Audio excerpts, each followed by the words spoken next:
He died holding a photograph of a woman who wasn't my mother. That's how this story begins. Not with answers, not with comfort, but with my father's fingers, cold and still, wrapped around a picture I had never seen before in my entire life. The nurses tried to take it from him, to clean him up, to make him presentable for us, but his grip wouldn't release. Even in death, he was holding on.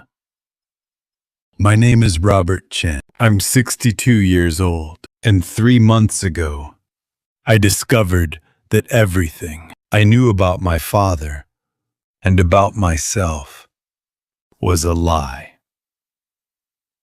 This is not a mystery story. This is a confession. And by the end, you'll understand why. Some secrets are kept, not to protect the truth, but to protect everyone from it. Let me take you back to that moment. St. Mary's Hospital, room 447, 2:34 in the morning. My father had been unconscious for 16 hours. The doctor said it could be minutes or days. There was no way to know. My sister Jennifer and I had been taking shift, but that night, we were both there. Something felt different. The air felt thinner. Time felt slower. And then, at 2:34 exactly, the monitor flatlined.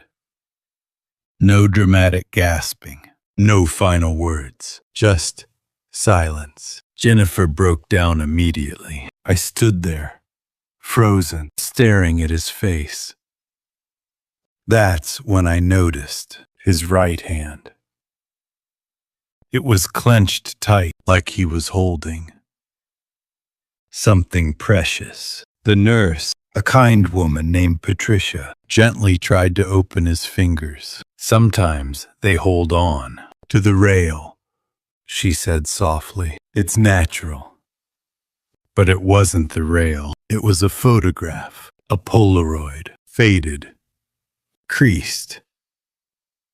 The kind with the white border. The date was stamped in orange. August 1987. The woman in the photo was young. Maybe 30. Asian. Beautiful. She was sitting on a bench in what looked like a park, holding a small boy on her lap. The boy was maybe 4 or 5 years old. He was grinning at the camera with missing front teeth. Jennifer leaned over my shoulder. "Who is that?" she whispered. I didn't answer, because I was staring at the boy. He was wearing a red shirt with a number on it. Number 1. We buried my father 4 days later. The funeral was small, dignified, exactly what he would have wanted. People said kind things. He was a good man. He worked so hard. He loved his family. I smiled. I nodded. I shook hands. But the whole time, that photograph was burning in my pocket. After the reception, Jennifer and I went back to his apartment. He'd lived alone for the past 12 years, ever since Mom died. A tidy 1-bedroom in a building for seniors. Everything in its place. No clutter. No chaos. We should start going through his things, Jennifer said, opening the closet. I nodded, but I wasn't listening. I was looking at his desk. There was a locked drawer. I'd seen that drawer 1,000 times growing up. My father used to sit at that desk every Sunday morning, paying bills, balancing his checkbook, writing in a small leather notebook he never let us see. It's just boring adult stuff, he'd say when I asked. But now he was gone, and boring adult stuff doesn't require a lock. Jennifer, I said quietly. Do you know where? He kept his keys. She looked up. From the closet. Check the kitchen. Top drawer. Left side. I found them. A small ring with only 3 keys. House. Mailbox. And 1 tiny brass key that looked like it belonged to a diary. It fit. The drawer opened with a soft click. Inside was a single manila folder, and inside the folder were letters. Dozens of them. All addressed to the same person, David Park. 217 Maple Street, Portland, Oregon. None of them had ever been sent. Jennifer and I sat on the floor of his apartment and read them together. The first letter was dated September 3rd, 1987. Dear David, today is your first day of kindergarten. I wonder if you were nervous, if you cried when your mother dropped you off. If you made any friends, I wonder if you thought about me at all. Probably not. You're only 5. You don't even know. I exist, but I thought about you. I've thought about you every single day since the day you were born. I hope you wore the red shirt, the one with the number 1 on it. I left it on your doorstep 3 weeks ago. I hope your mother didn't throw it away.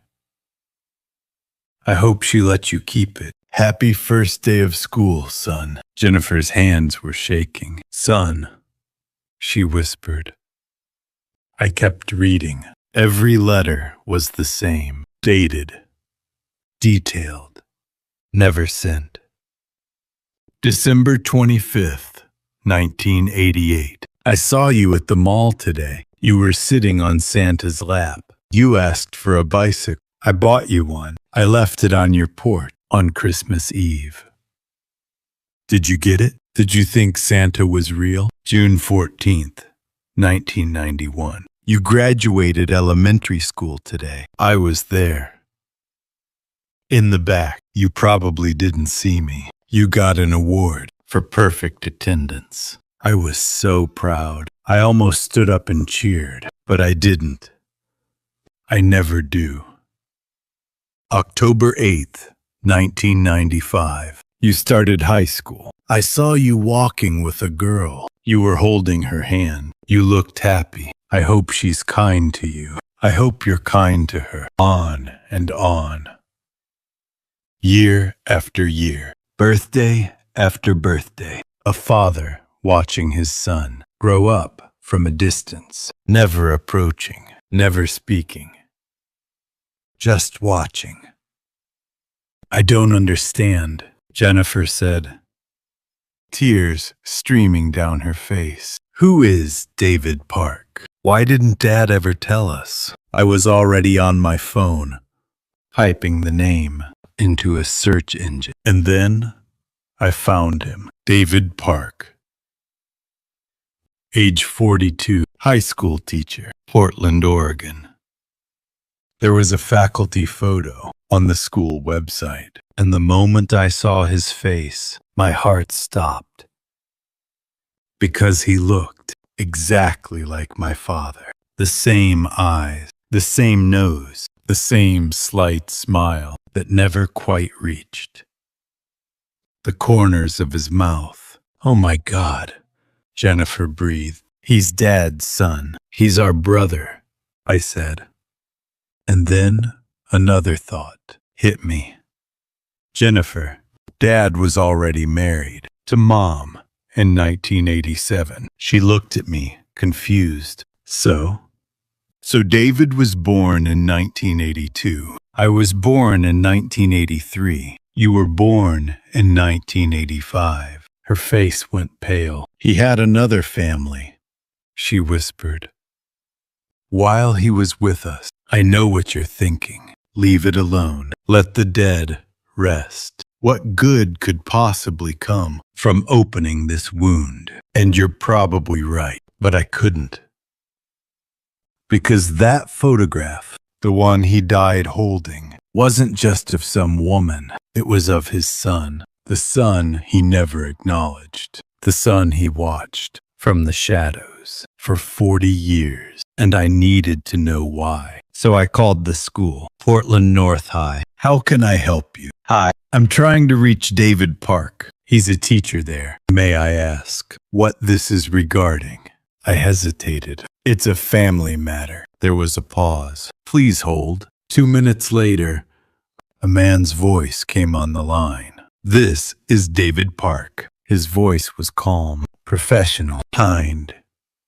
Exactly like my father's. Mr. Park, my name is Robert Chen. I know this is going to sound strange, but you're Michael Chen's son, he said quietly. I froze.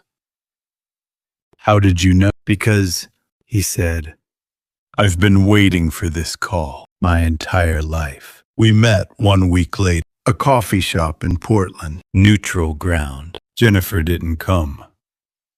She said she wasn't ready, that she needed time to process. I understood. I wasn't ready either. But I went anyway. David was already there when I arrived. Sitting in the corner booth, hands wrapped around a cup of coffee he clearly hadn't touched. He stood when he saw me, and for a long moment we just stared at each other. You look just like him, he finally said. So do you, I replied. We sat down. And then he said the thing I didn't expect. I'm sorry for your loss. I blinked. You're sorry? David, I'm the one who should be apologizing. I had no idea you existed. My father never. I know, he said gently. He never told you. He never told anyone. But why? I asked, my voice breaking. Why did he keep you a secret? Why did he watch you from a distance? But never be your father. David looked down at his coffee. Because, he said, he wasn't my father. I stared at him. What? David took a slow breath. Michael Chen was not my biological father, Robert. He was my mother's husband. I felt the room tilt. Your mother's husband. He nodded. My mother's name was Lynn Park. She came to the United States from South Korea in 1979. She was 17. Alone. Pregnant. With you? I whispered. With me, he said. She had no family here, no money, no support. She found work at a restaurant in Chinatown. That's where she met your father, and he helped her. He saved her, David said simply. Your father was 23 at the time, working as a line cook to pay for engineering school. Lynn Park started there as a dishwasher. He noticed she was pregnant, exhausted, barely making rent. He started bringing her food, extra rice, soup, things she wouldn't have to pay for. And then one day, she collapsed during her shift. My father took her to the hospital. The doctor said she had severe anemia and malnutrition, that she needed rest, proper food, prenatal care. She had none of those things. So your father made her a deal, David said. What kind of deal? I asked. He said he would marry her, give her legal status, help her raise the baby, and in return, David paused. In return, she would leave. When the baby was stable, go back to Korea or start a new life. Somewhere else. He said it would be temporary. A marriage on paper only. But it wasn't temporary. I said. No, David agreed, because she fell in love with him. They lived together for 5 years. David said, your father worked 2 jobs. My mother stayed home with me. They were happy. Or at least, I thought they were. What happened? I asked.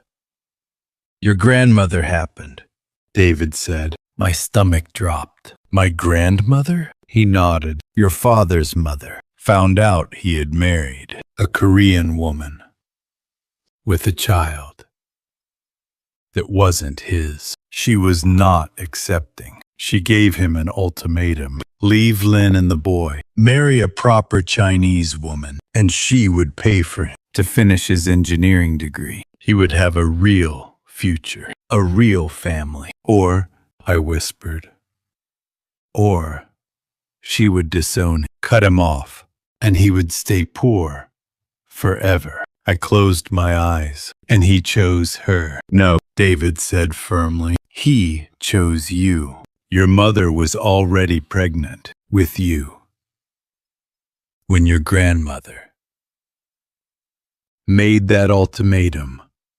David explained. Your father didn't know yet, but your grandmother did. She'd hired someone to follow him. My hands were shaking. When your father found out, he was devastated. He went to my mother and begged her to wait, to let him figure something out. But she said no. Why? I asked.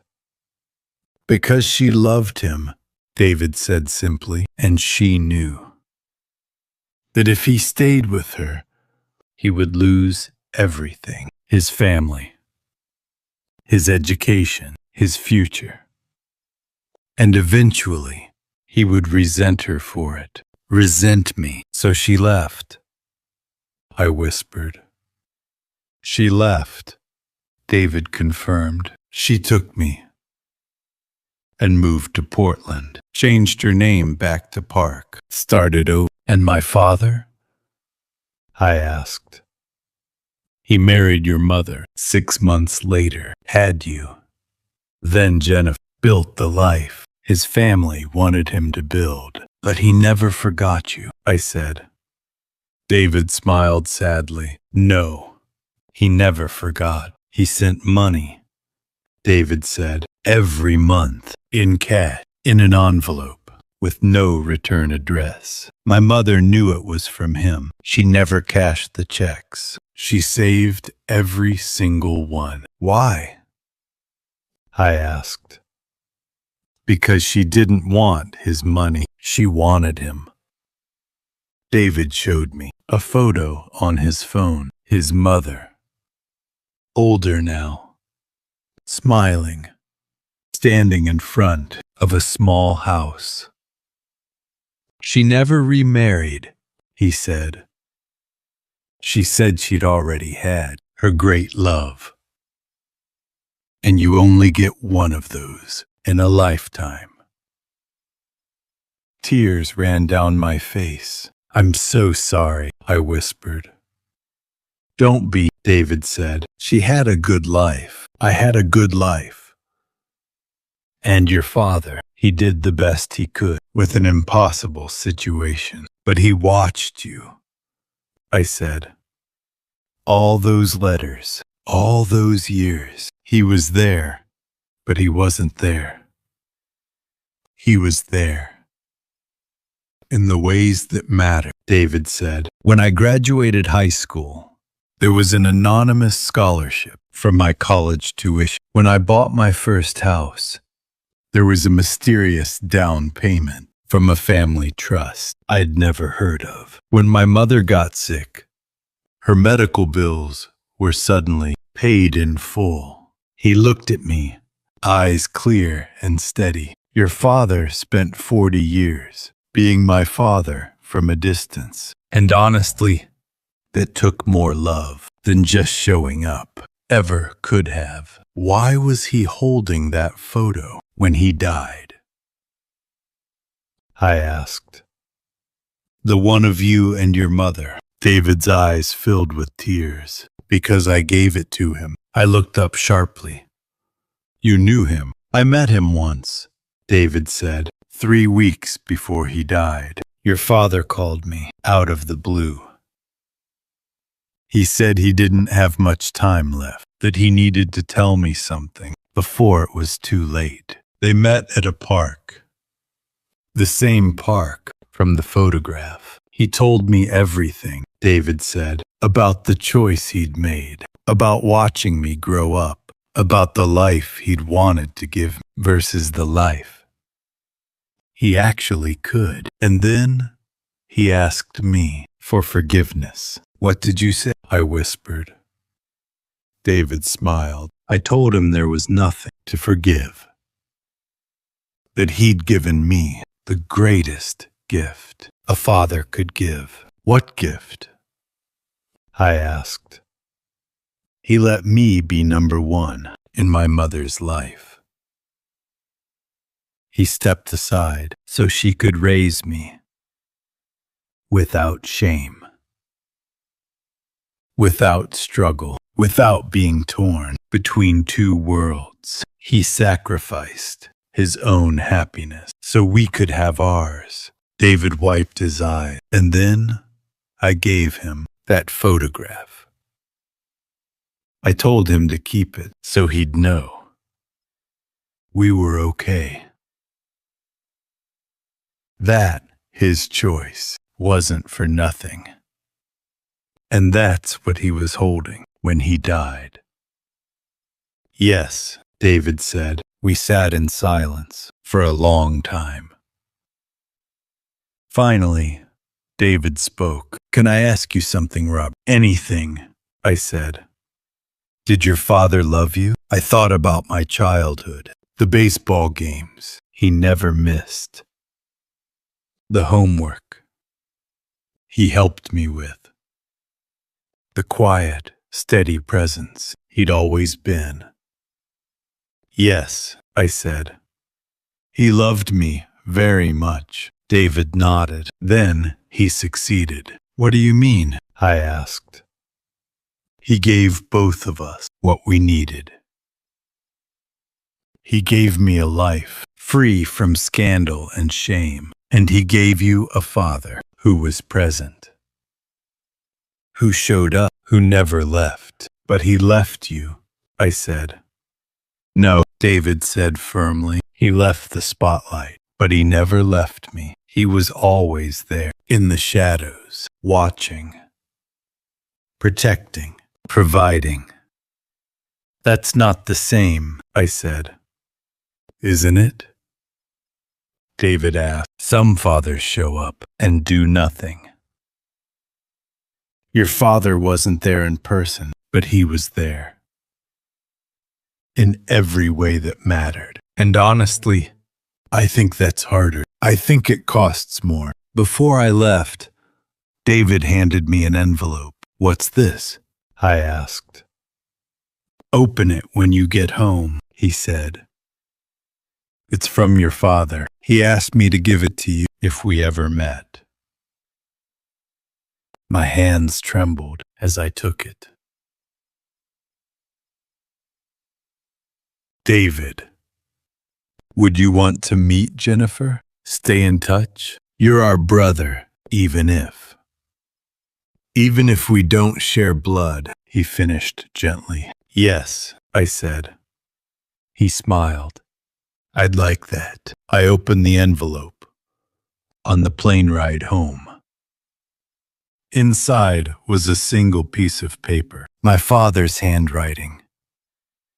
Dear Robert, if you're reading this, it means David found you, and it means I'm gone. I know you must have questions, anger, confusion. I understand, but I need you to know something. Every choice I made, every sacrifice, every secret, Every lie was to protect the people I loved. I loved David's mother. I truly did. But I loved your mother too. And I loved you. And Jennifer. And David. I couldn't give everyone everything. So I gave everyone what they needed most. David needed a life without shame. Your mother needed a husband who was present.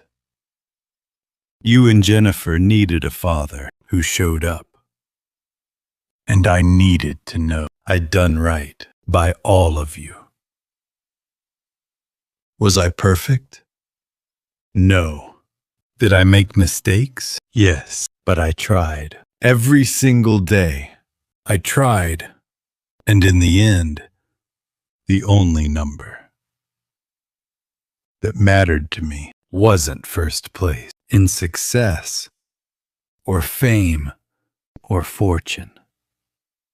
It was being number one in the hearts of the people who needed me most. I hope I was. I love you, son. Dad, my father died 3 months ago, and I'm still trying to understand what it means to be number one, not in the way the world measures it, but in the way he did. He wasn't the richest man. He wasn't the most successful. He wasn't famous, but he was number one to 4 people who needed him in different ways. And he found a way to be present for all of us, even when he couldn't physically be there. That's not a perfect story. It's a human one. And maybe that's the point. Maybe being number one isn't about being perfect. It's about showing up in whatever way you can, even if that means stepping back, even if that means loving from a distance, even if it means making impossible choices and living with them every single day. My father was number one, not because he never failed, but because he never stopped trying.